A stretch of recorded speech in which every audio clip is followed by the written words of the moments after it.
The brick was cold under my palm, and that's what struck me first, not the dust, not the silence of the house, but how cold it felt for something that used to hold fire.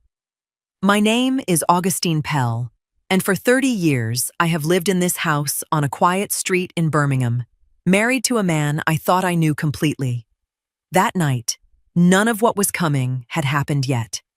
I only knew I wanted to give my husband something beautiful to come home to. Sherrod had been gone 12 days on business, with 2 more before his flight back, and I'd decided I would use that window to surprise him. Our fireplace had sat neglected for years, the brick chipped and dulled, the mantel scarred from decades of use. I called a contractor, got a quote, and sat with it in my lap at the kitchen table like it was a love letter I was working up the nerve to send. I told Theo about it that Sunday over dinner, expecting him to smile the way he always does when I throw myself into a project. Instead, my son went still, fork halfway to his mouth, eyes fixed somewhere past my shoulder. "Don't do it, Mama." I laughed. Because what else do you do with a sentence like that? Dropped flat into the middle of a Sunday dinner. "Don't do what, Theo?" "Fix up my own living room." "Just..." He set the fork down. "Just leave it alone. Get the kitchen redone instead. Anything else?" I asked him why, half teasing, half curious whether some old superstition of his father's family had finally rubbed off on him. He opened his mouth like he had an answer ready, then closed it, shook his head. "It's probably nothing," he said. "Dad always got weird whenever anybody talked about changing that fireplace." I frowned. "Weird how?" Theo shrugged immediately, almost too quickly. "I don't know. Just weird." Then he waved a hand like he regretted saying even that much. Said it was part of the house, and ought to stay the way it was. That's all. He looked down at his plate. A moment later, he was talking about old wiring, old houses, things best left undisturbed. Then he picked his fork back up and asked about my hospice rounds like the last 30 seconds hadn't happened at all. That was the part that sat wrong with me. Not the warning itself. People get strange about old houses, about change, about disturbing what's settled. It was how fast he dropped it, like a man closing a door before you can see what's on the other side of it. I let it go because that's what you do with your grown son when he's tired and doesn't want to explain himself. I went home, and I called the contractor back, and I booked him to start in 3 days, well inside the window before Sherrod's flight. Plenty of time to surprise him with something finished and beautiful. If you're watching this right now, tell me in the comments what time it is for you. Because where I'm sitting telling you this, it's well past midnight, and sleep hasn't come easy since the night I'm about to tell you about. That night, after Theo left, I found myself standing in the living room in the dark, the way you do when a house feels different than it did that morning. I walked over to the fireplace and laid my hand flat against the brick. Still cold. Still ordinary, far as my eyes could tell, but my hand didn't want to leave it. Some part of me, the part that spent 30 years reading rooms, reading faces, reading the silence after someone says something they didn't mean to say, that part of me stood there feeling like I had my palm pressed against something sleeping. Something that had been sleeping a long, long time. I told myself it was nerves. Big projects do that to a person. I didn't know yet that in 3 days I'd be standing in this exact spot, watching a man I'd hired pull something out of that wall that had been waiting for me a lot longer than 3 days. Dust hung in the air like fog by 10 in the morning, and I stood in the doorway of my own living room wondering if I'd made a mistake letting a stranger take a hammer to something that had stood there longer than my marriage. The contractor's name was Mr. Eddings, an older man with steady hands and a voice that didn't waste words. He'd peeled back the outer layer of brick within the first hour, working in slow, careful sections so the chimney above wouldn't shift. I'd pulled a chair into the doorway and watched, telling myself I was just being a good hostess, bringing him water, but really, I just didn't want to. Leave the room. Around noon, he stopped working and stood back, wiping his hands on his jeans, looking at the wall like it had said something to him. "This is strange," he said. "This facing here, it's doubled up. 2 layers of brick where there should only be 1. I came closer, looking at where he pointed. Sure enough, there was a thin seam running behind the visible brick, like someone had built a second wall just inside the first. "Doubled up how?" I asked. "Added later. Not original to the house." He knocked his knuckle against it, and the sound came back hollow in one spot, solid everywhere else. "There's a gap back there. Could be nothing. Could just be how they shored up the chimney years back." I felt something tighten low in my stomach, but it didn't feel like fear yet. It felt like curiosity pulling at a thread. "Open it," I said. He looked at his watch, then at the dust still settling around us. "I was thinking I'd pack up for the day, come back tomorrow with the right tools to do it clean." "Mr. Eddings, I have 11 days left before my husband comes home, and I'd like my fireplace finished by then." That wasn't the real reason I wanted him to keep going, and some part of me knew it even as I said it. "Can we just see what's back there? Please." He studied me a moment, the way men sometimes do when a woman's voice gets a little too even, a little too controlled. Then he shrugged and picked his tool back up. "Your house." It took him another 20 minutes, working a flathead tool along the seam, prying gently so the brick wouldn't crack. I stood close enough to smell the dust and old mortar, my arms crossed tight against my chest like I was cold, though the house was warm. Then a section gave way all at once, brick sliding loose and clattering onto the hearth, and behind it opened a small, dark cavity, no bigger than a shoebox, built into the chimney wall itself. Mr. Eddings stepped back to let me look, and for a moment neither of us said anything.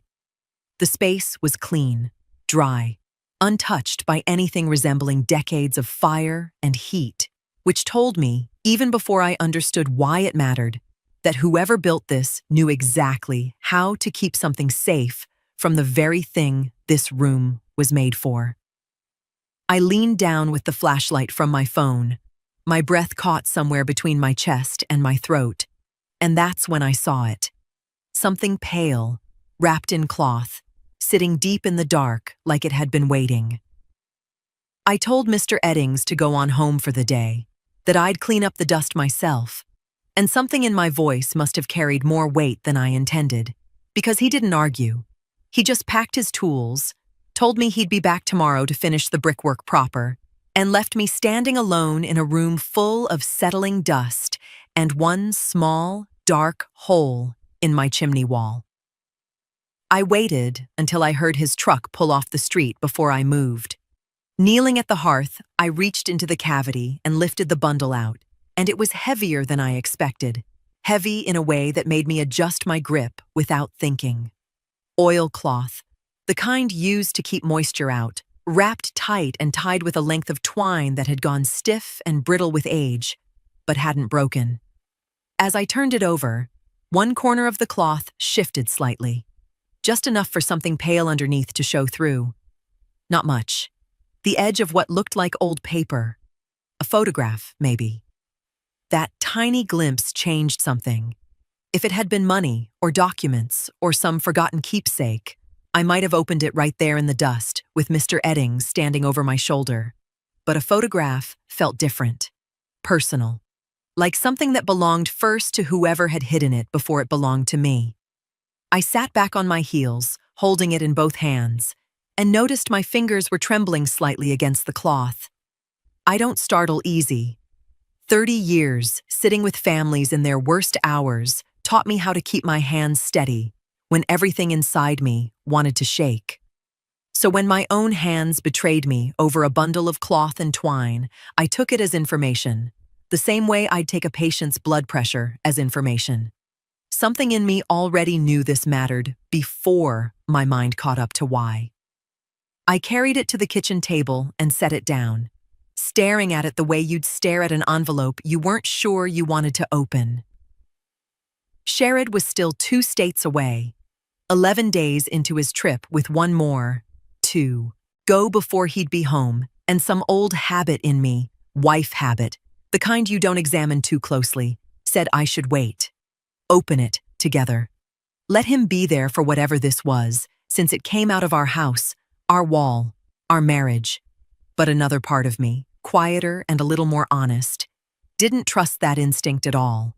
That part of me wanted to know what was in my hands before anyone else had the chance to tell me what I was looking at.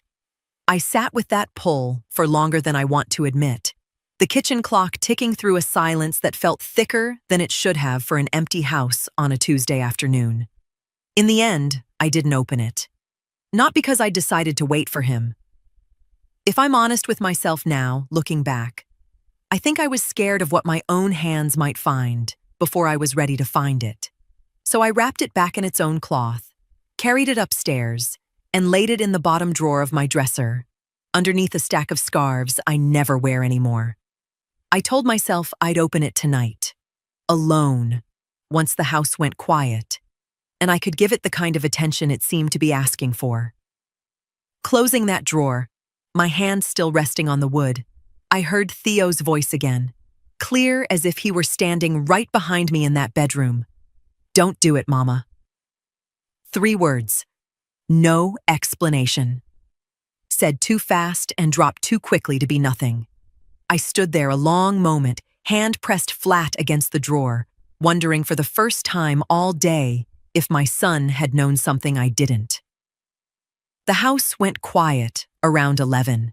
The kind of quiet that only comes when you live alone for a stretch and the walls finally stop pretending someone else might still be moving through them.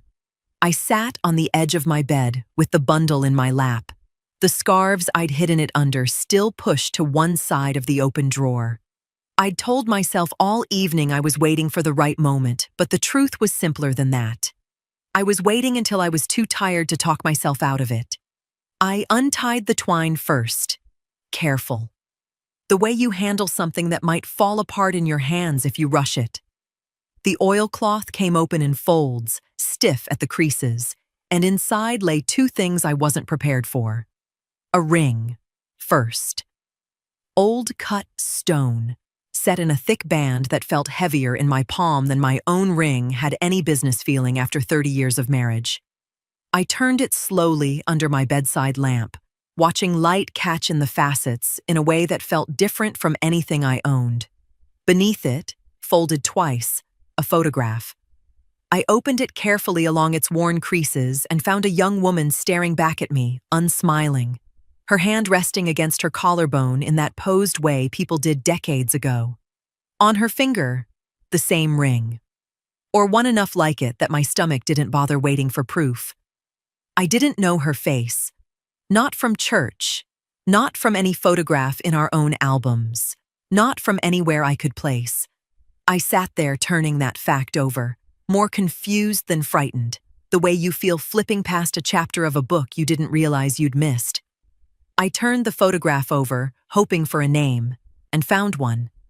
Ink faded to a brown so pale it had nearly surrendered to the paper itself. I tilted it toward the lamp, narrowed my eyes, made out 2 or 3 letters before the rest dissolved into nothing I could read with any certainty. Whoever she was, time had decided to keep her mostly to itself. What I could read clearly was the ring itself, once I looked closer at the setting beneath the stone. A small engraved detail, a kind of crest worked into the metal, and I'd seen that exact mark once before, years back, at a Pell family gathering, on a piece of jewelry an older relative wore to Sherrod's mother's anniversary dinner. I remembered it because I'd complimented it, and the conversation that followed had gone on far longer than I expected. 3 different relatives ended up arguing over who was supposed to inherit it one day, before somebody finally laughed and called it an old family thing, and changed the subject. I sat with that for a long moment, the photograph in one hand, the ring in the other, feeling the shape of a thought I didn't yet have words for. Not fear, exactly. something more specific than fear. A name circling just outside the edge of what I let myself think. My eyes drifted, almost on their own, down to my left hand, to the ring I'd worn every day for 30 years, without once really studying it the way I was studying this one.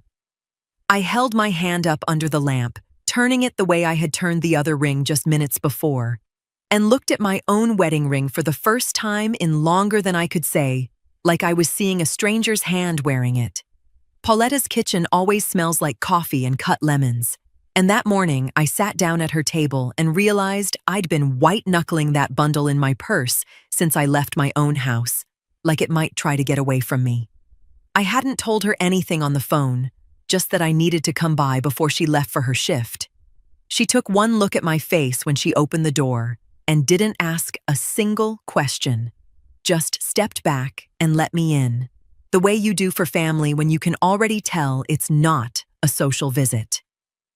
I set the ring and the photograph on her table between the coffee cups, and I told her everything in order.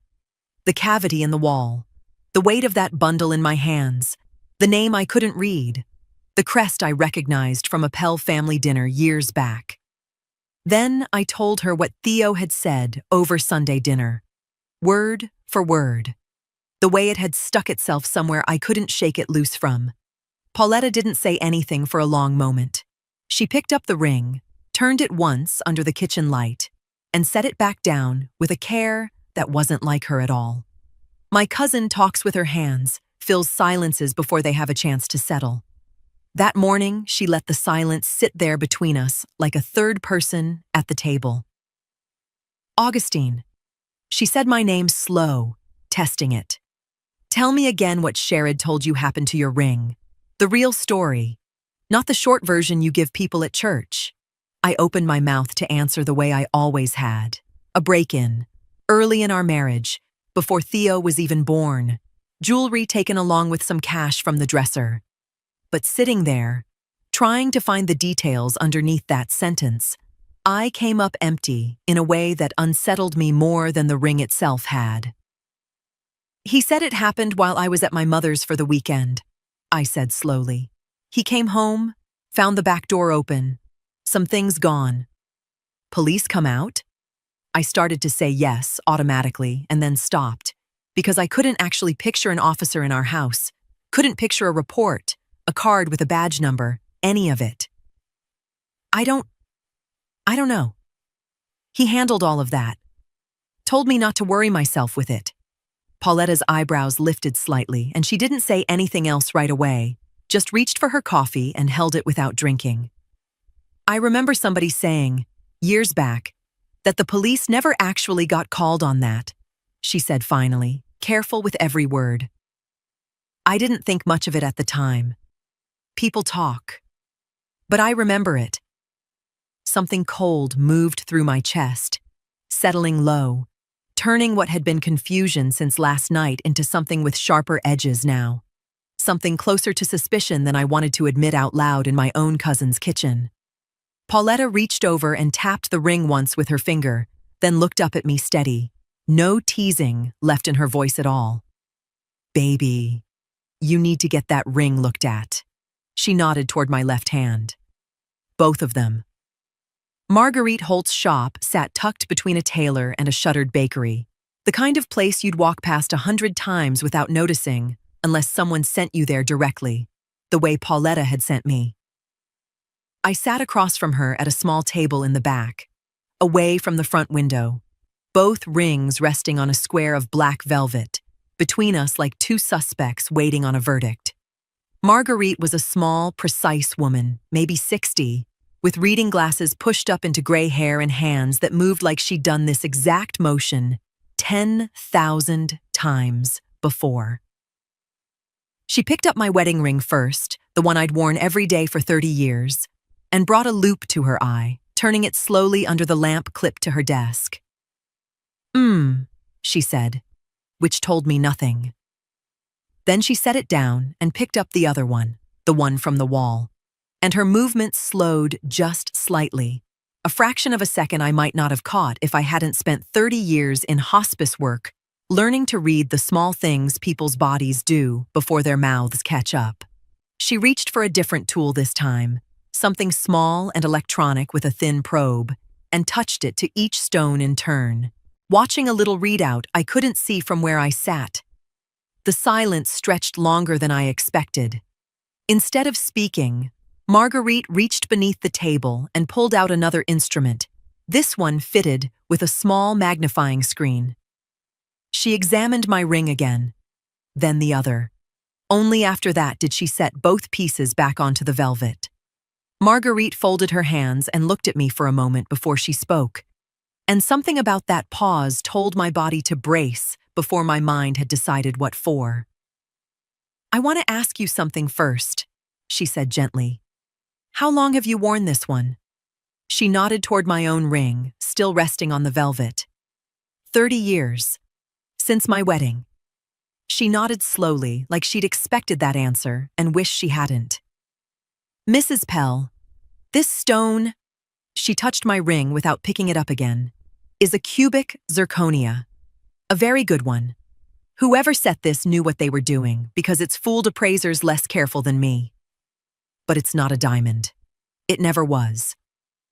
I heard the words clearly enough, but they sat outside me for a second, like she'd been talking about someone else's hand, someone else's marriage. "And this one," she continued, finally lifting the ring from the wall, turning it so the old cut stone caught the light, "is real. Old cut. The kind they don't make anymore, and considerably more valuable than anything I'd guess you were told to expect from whatever this was wrapped up in." I didn't say anything. I don't think I could have, even if I'd had words ready. Marguerite studied the setting a moment longer, running her thumb along the engraved detail beneath the stone, and when she spoke again, her voice had dropped, quieter, almost to herself. "This setting work," she said, turning it once more under the light. "I haven't seen this style outside of estate pieces from the 60s. Old money made these, the kind of families who had a jeweler on retainer, not a store they walked into." She looked up at me then, waiting, and I realized she could see something on my face I hadn't given myself permission to feel yet. The front door opened at 6 that evening, suitcase wheels catching on the threshold the way they always did, and I stood in the kitchen doorway watching my husband step into our living room, for the first time, in 12 days.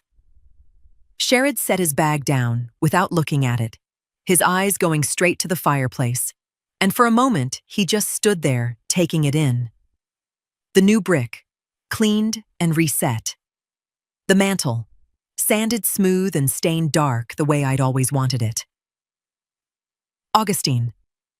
He said my name the way he does when something genuinely catches him off guard, a kind of breath behind it. "You did all this yourself?"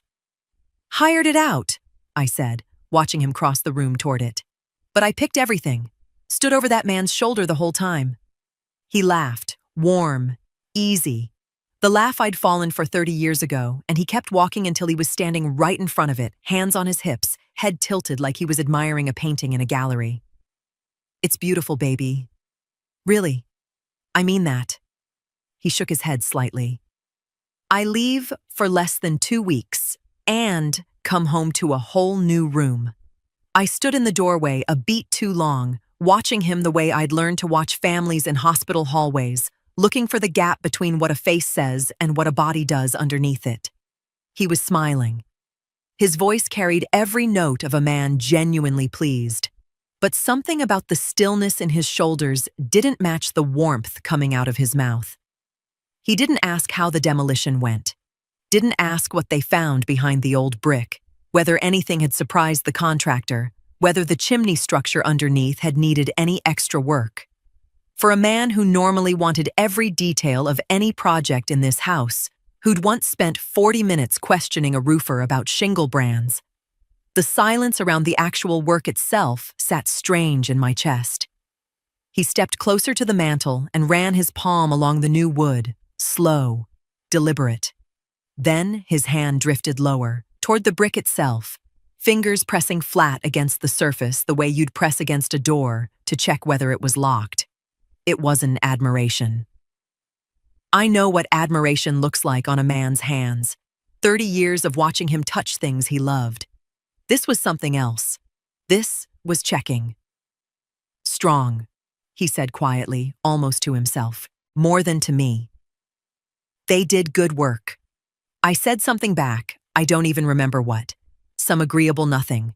Because my mind had already moved past the conversation and into a decision I didn't announce out loud, not even to myself in so many words. I wasn't going to tell him. Not yet. Not until I understood what I was looking at. That night, after he'd showered off 12 days of travel and gone to bed, I lay awake beside him, listening to his breathing, even out into sleep. And once I was sure, I got up quiet, found my keys, and carried both rings out to the car wrapped in an old church bulletin from my purse. I tucked them deep in the glove box, underneath the registration papers, and sat there a moment in the dark driveway, engine off, asking myself why I suddenly didn't trust my own house to keep something safe. 3 days passed, the way water sits still right before it starts to boil. Everything on the surface looking exactly like our marriage always had. Sherrod went back to his routine, coffee at 6, the news on low while he checked his email, a kiss on my temple on his way out the door each morning. I went back to mine, hospice rounds, dinner started before he got home, the same rhythm we'd kept for 30 years. Nobody watching us would have seen anything different. But I was watching him now in a way I hadn't before. And I noticed things I might have let pass a week earlier. The way his eyes drifted to the fireplace more than they used to. Quick glances he probably didn't even know he was making. The way he'd touched that mantle twice more since the day he got home. Always, when he thought I was occupied with something else. That Thursday morning, I was at the counter pouring coffee when he asked it. Voice pitch so casual, it almost slid past me. Everything come out all right in there? He didn't look up from his phone, thumb scrolling. Find anything in that old wall?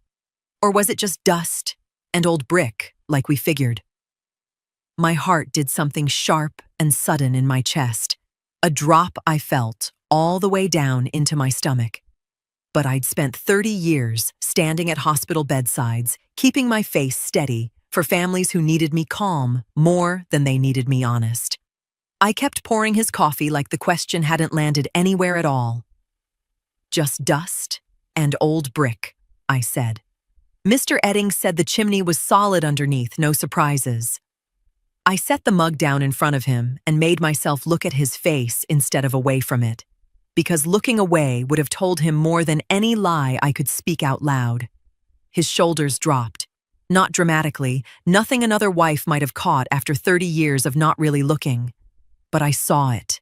The way the tension that had been sitting quiet in him for days finally let go.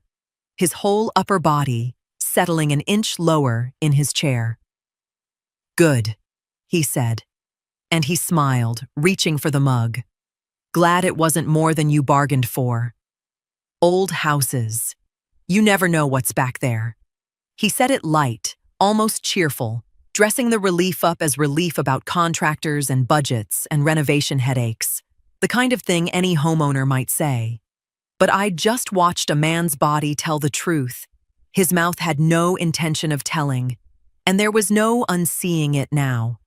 I knew, sitting there across from him with my own coffee going cold in my hands, that my husband had known something was behind that wall.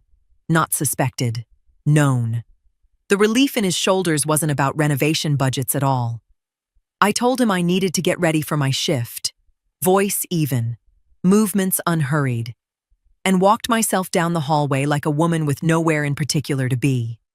I closed the bathroom door behind me, sat down hard on the edge of the tub, and pressed both hands flat against my mouth, finally letting the sound come up out of me that I'd been holding since Thursday morning started.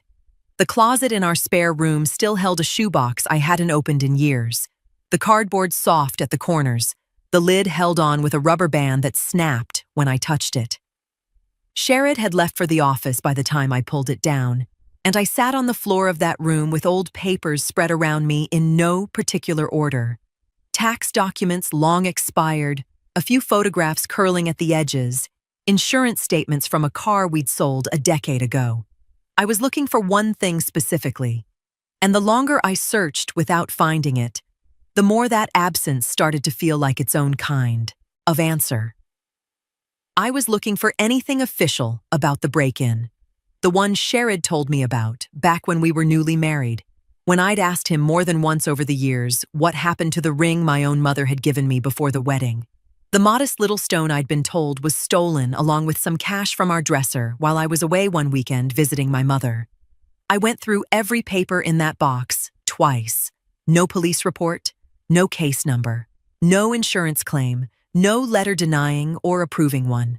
Not even an old receipt from a locksmith changing our locks afterward, which seemed like the kind of thing any frightened young couple would have done. Nothing. Like the whole event had happened in a house that didn't keep paper trails at all. I sat back against the closet door and tried to remember, really remember, who had actually told me this story unfold. Not the broad shape of it. I knew that by heart. I'd repeated it myself plenty of times at church, at family dinners, any time someone asked about my ring. I was trying to remember the original telling. Who sat me down? Who described the back door standing open, the drawer pulled out, the missing jewelry box? It was Sherrod. Only Sherrod. Not a neighbor mentioning they'd seen something strange that weekend. Not an officer taking notes at our kitchen table. Not even my own mother, who I'd been staying with at the time and who you'd think might have heard secondhand from someone, anyone, about what happened back home. He'd handled it. That's the phrase that kept surfacing now, turning over and over in my memory like a stone working its way to the surface of water. I handled everything, baby. Don't worry yourself with the details. He'd said it gently, the way a husband says something to spare his new wife the unpleasant parts of a break-in. I'd taken it as kindness back then. 30 years later, sitting on a closet floor surrounded by papers that proved nothing at all, it didn't sound like kindness anymore. It sounded like a man making sure no one else ever got the chance to tell the story differently than he did. I sat there a long while, letting that settle. 30 years of an accepted truth folding down into something much smaller and much less certain. One man's word, repeated enough times to harden into fact. I reached for the notepad I kept by the phone in that room, and without fully deciding to, I wrote down the one name that kept surfacing every time I pictured that ring's setting, that old Pell family crest. Delphine. Reverend Coley's office at the church still smelled the way it had for 30 years. Old paper and coffee gone slightly bitter on a warmer.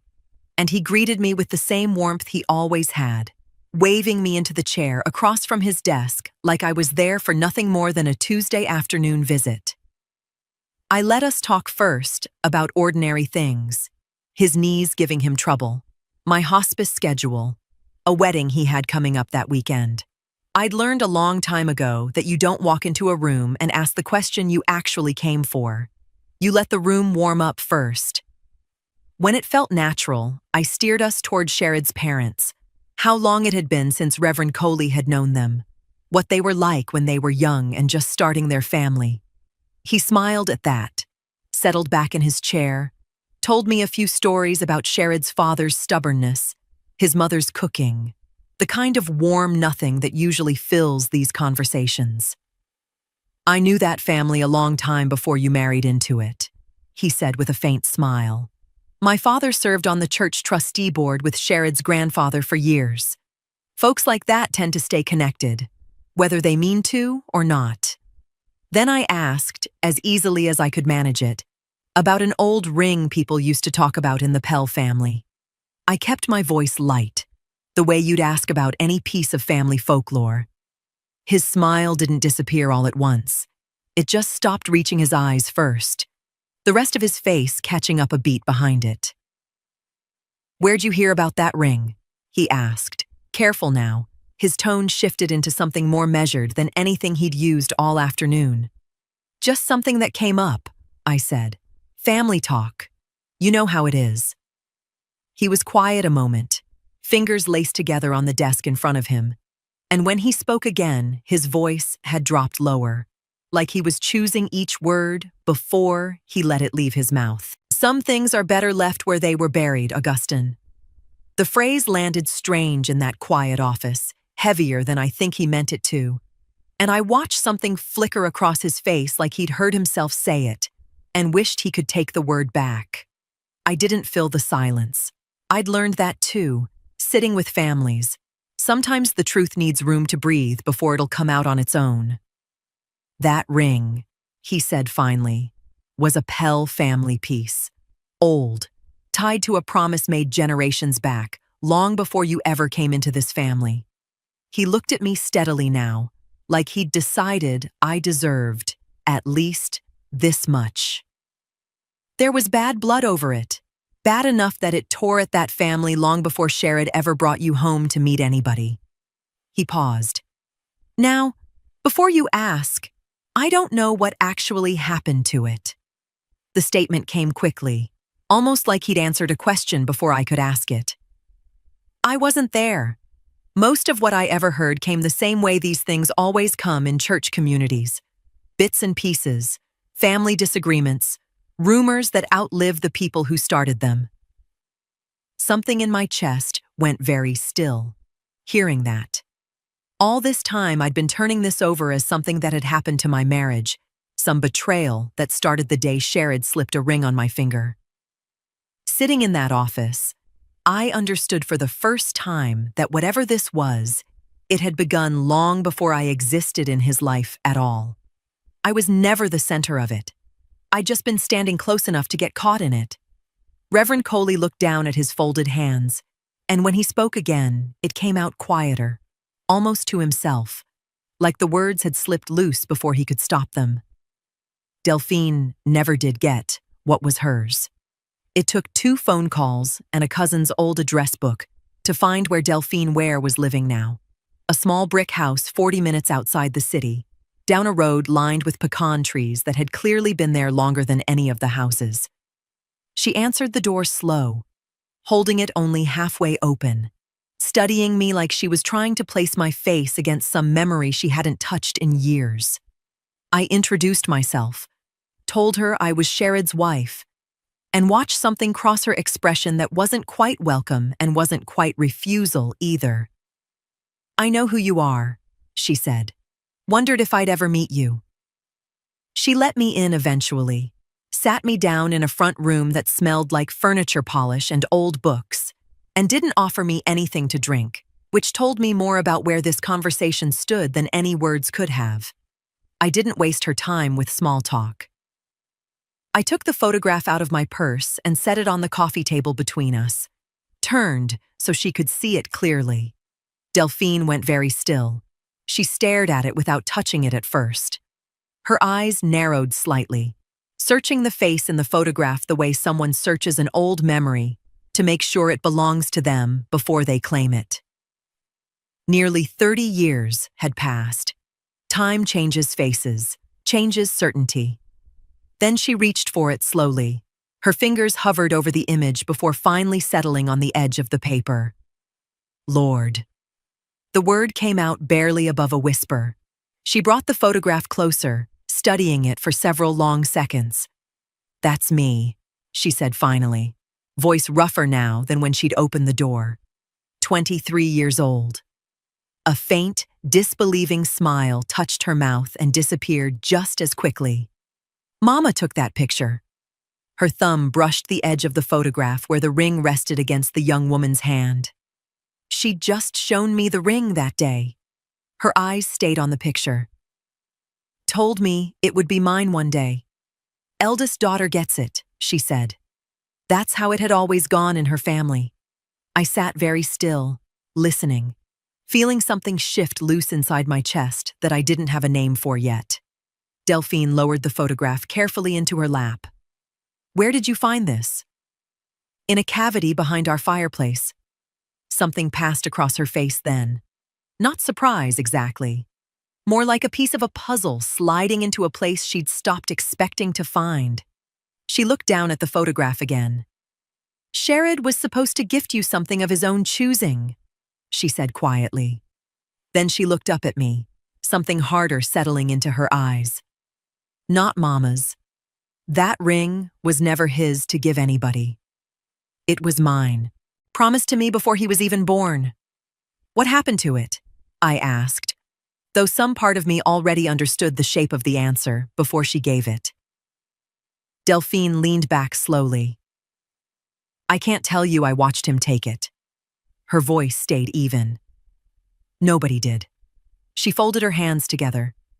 But it disappeared before Mama passed. By the time we realized it was gone, Sherrod already had a story ready about it being stolen. She shook her head once. Family believed him because why wouldn't they? He was always good at having a story ready before anybody thought to ask a question. I felt something settle over me, heavy and slow. The understanding that I had worn a piece of this theft on my own hand for 30 years without once knowing it. Whatever I'd built my marriage believing, I had been standing inside someone else's stolen inheritance the whole time, smiling at church, showing my ring off like it meant something pure. Delphine looked at me steadily, no real anger left in her voice, just a tiredness that came from carrying something for over 2 decades. When you told me where you found that photograph, she said quietly, and if the ring was with it? She stopped, then gave a small, humorless laugh.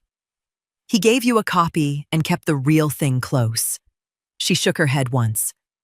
That sounds about right for him. I asked Theo to come by after his shift, told him it wasn't anything urgent. Though we both know by now, that's not a phrase that holds much water between a mother and her grown son. He sat across from me at my kitchen table, the same table where I'd once spread out the bundle for Pauletta, and I didn't waste time getting to it. 30 years of raising that boy taught me he does better with directness than with circling. I need you to tell me what you knew, I said, about the fireplace, about why you told me not to touch it. Theo's jaw tightened and he looked down at his hands for a moment before he answered, which told me everything I needed to know before he said a single word. I didn't know anything, Mama. Not really. He shook his head slowly. I just remembered something Daddy said to me once, a long time ago. I was maybe 12, 13. Said what? We were out in the yard, and somehow the fireplace came up. I don't even remember why anymore. He got real serious all of a sudden, told me if anybody ever talked about tearing into that wall, redoing it, anything like that, I was supposed to talk them out of it. Said it mattered to him. Said it more than once, like he needed me to really hear it. And you never asked him why? I asked once. Theo's voice dropped lower. He told me grown men don't explain themselves to 13-year-olds, and that was the end of it. I let it go. You let things go with Daddy. You know how he gets when he's decided a conversation is over. I did know. 30 years of marriage had taught me exactly how that worked. The way Sherrod could close a door on a topic so completely you almost forgot you'd wanted it open in the first place. So, when I told you about the renovation, I said, that's what came back to you. That's all it was, Mama. I swear it. He looked up at me now, and there was real discomfort sitting in his face, the kind that comes from realizing you've been carrying something you didn't understand the weight of. I didn't know what was back there. I didn't know about any ring, any photograph, none of it. I just knew it mattered to him, and I didn't want to be the reason something got disturbed that he cared about that much. He sat with that for a moment, and I watched the realization finish settling over him, watched him connect the warning he'd carried since boyhood to the woman sitting across from him, now holding pieces of a truth he'd never been trusted with either. I'm sorry, he said quietly. If I'd known what I was protecting, I never would have said a word to you. I want you to know that. I reached across the table and took his hand, because whatever else was true, my son hadn't done anything but trust his father the way a boy is supposed to. And I wasn't about to let that be one more thing this whole mess cost me. You didn't do anything wrong, I told him. You were 13, following an instruction. That's all that was. He nodded slowly, but his hand stayed in mine, like he wasn't ready to let go of the conversation yet. "Mama," he said, voice low, careful. "What are you gonna do?" The attorney's office sat on the third floor of a building downtown, and I carried the small box with both rings and the photograph inside it, like it weighed more than it did, settling it on the desk between us once I'd taken my seat. Her name was on the door as a family law attorney, someone Pauletta's daughter had used for her own divorce years back, and she had the kind of calm, unhurried manner that told me she'd heard worse than what I was about to lay out for her. I told her everything: the fireplace, the cavity, the ring and the photograph wrapped together for who knows how many years. Delphine, her mother's promise, the theft that happened before I ever entered this family. The fake break-in story Sherrod had told me decades ago, the absence of any police report, any insurance claim, any proof at all beyond his word. She listened without interrupting, taking occasional notes, and when I finished, she sat back slightly and folded her hands on the desk. "Let's start with what's actually provable," she said. "The ring itself, if Delphine can establish it was a family piece intended for her, verbally promised by your husband's mother, that's a claim she could pursue. Though verbal promises are harder to enforce than a written will. Still, with your testimony about where it was found, and hers about its history, that's a meaningful case for restitution outside of court, which is usually faster and far less painful for everyone involved." "And the original theft?" I asked. "What he did, taking it before his mother passed?" "That's old enough now that any criminal angle is essentially closed to us, even if there'd been a police report at the time, which there wasn't. Alabama's statute of limitations would have run out on something like this decades ago. This isn't going to be a police matter, Mrs. Pell. It's a family matter, and a marital one." I sat with that, feeling something in me that had been braced for a fight settle into a different shape entirely. "What about the ring I've worn?" I said. "The copy." "That's where the marital implications come in." Her voice stayed even, professional, but not unkind. "Knowingly deceiving a spouse for 30 years about something of this nature. Financial deception inside a marriage. That's relevant if you're considering separation, how assets get viewed, how a judge might weigh the history between you. I'm not saying this one issue alone would decide anything in court. Judges look at the whole marriage. But it's certainly part of the picture. That decision belongs entirely to you. I can tell you what's legally available. I can't tell you what you want." That was the question, I realized, sitting in that office with the box still closed between us. Not what was true anymore. Delphine had settled that. Marguerite had settled that. 30 years of silence had settled that. The only question left was what I wanted done with all of it. I thought of Theo's face at my kitchen table, asking what I was going to do. I thought of Sherrod's shoulders easing over coffee, relieved at a lie he didn't know was a lie at all. By the time I left that office, I had a plan formed clean and whole for the first time since this began, and something in my chest that had been clenched for weeks finally loosened its grip. I drove home, set both rings on the kitchen table under the overhead light, and sat down to wait for the sound of his car in the driveway. Sherrod's car pulled into the driveway right on schedule, and I sat at the kitchen table listening to the engine cut off, the door, his footsteps coming up the walk the same way they had 10,000 evenings before this one. He came through the door talking before he even looked up, something about traffic on the interstate. And then his eyes landed on the table and the words just stopped coming out of him. Both rings sat under the overhead light, side by side on a square of cloth, close enough together that the difference between them would have been obvious to anyone who'd spent the last hour with a jeweler the way I had. He set his keys down slow, his eyes moving between the rings and my face like he was trying to read which version of this conversation he'd walked into. "Explain the difference," I said. Just that. I kept my voice even, the way I had with Marguerite, with Delphine, with the attorney that afternoon. I'd done enough feeling already. Tonight, I wanted answers. Augustine, I don't. He pulled out the chair, across from me but didn't sit in it, just gripped the back of it. Where did you even? The fireplace, Sherrod. You know exactly where. His easy charm, the thing that had carried him through 30 years of rooms, through every uncomfortable moment our marriage had ever handed him, finally cracked open right there in our kitchen. At first, he tried to wave it off. Augustine, it's old family junk. Things people fought about years ago that don't matter anymore. I didn't answer. When that got him nowhere, he shifted. Delphine's still angry about things that happened before you came along. She always has been. Still, I said nothing. He looked away first. That's not what Delphine told me, I said quietly. And it's not what Reverend Coley told me either. Something changed in his face then. Not guilt. Calculation. The look of a man realizing the story he'd prepared no longer matched what the room already knew. Reverend Coley doesn't know what he's talking about. Then tell me what happened. I already told you. No, Sherrod. You told me versions.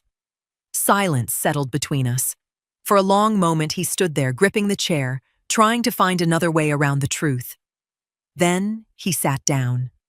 Slowly. Like his legs had finally given out on the argument his mouth was still trying to make.